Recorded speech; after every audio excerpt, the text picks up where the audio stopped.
The midbrain or the jelly brain is all about moving food through the systems.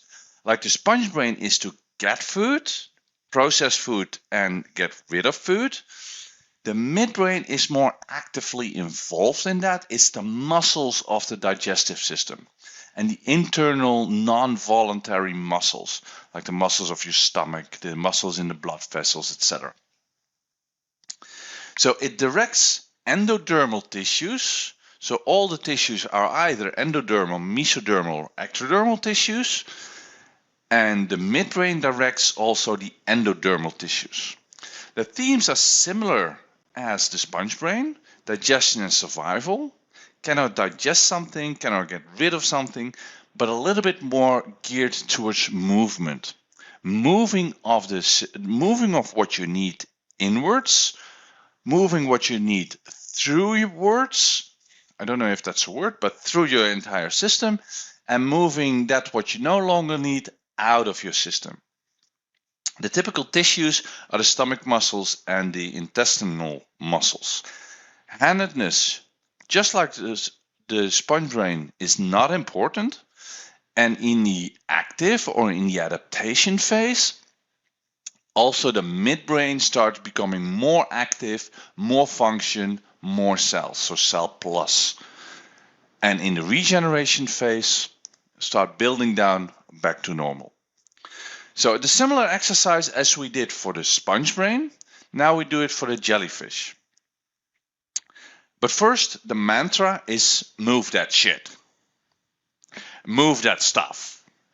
But mostly that food stuff or that shit stuff that needs to get out of your system. And I use this as a shorthand to quickly make a note that I'm talking about the jellyfish. But first, watch the video clip.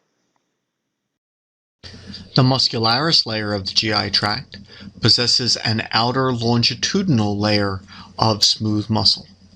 The smooth muscle of the longitudinal layer contracts immediately before a bolus. So as the bolus passes through the GI tract in peristalsis, the longitudinal muscle in front of it contracts. This shortens the area of the GI tract immediately in front of the bolus. The muscularis layer of the GI tract possesses an inner circular layer of smooth muscle.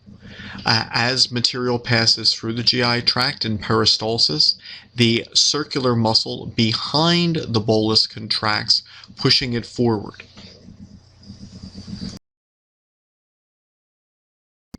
Peristalsis is thus a wave of muscle contraction, not only along the GI tract, but also in other sites such as the ureters, the vas deferens, and the oviduct. In peristalsis, the inner circular layer of smooth muscle contracts behind the bolus, and the longitudinal muscle in front of the bolus contracts. This wave of muscle contraction moves food along the GI tract. Okay, the assignment. The assignment is just like the sponge brain, but now for the jelly. So why does a jellyfish and the themes are so closely related, and what facts support that? So if you look at the jellyfish, why did I pick specifically the jellyfish for the midbrain? Okay, ready, go.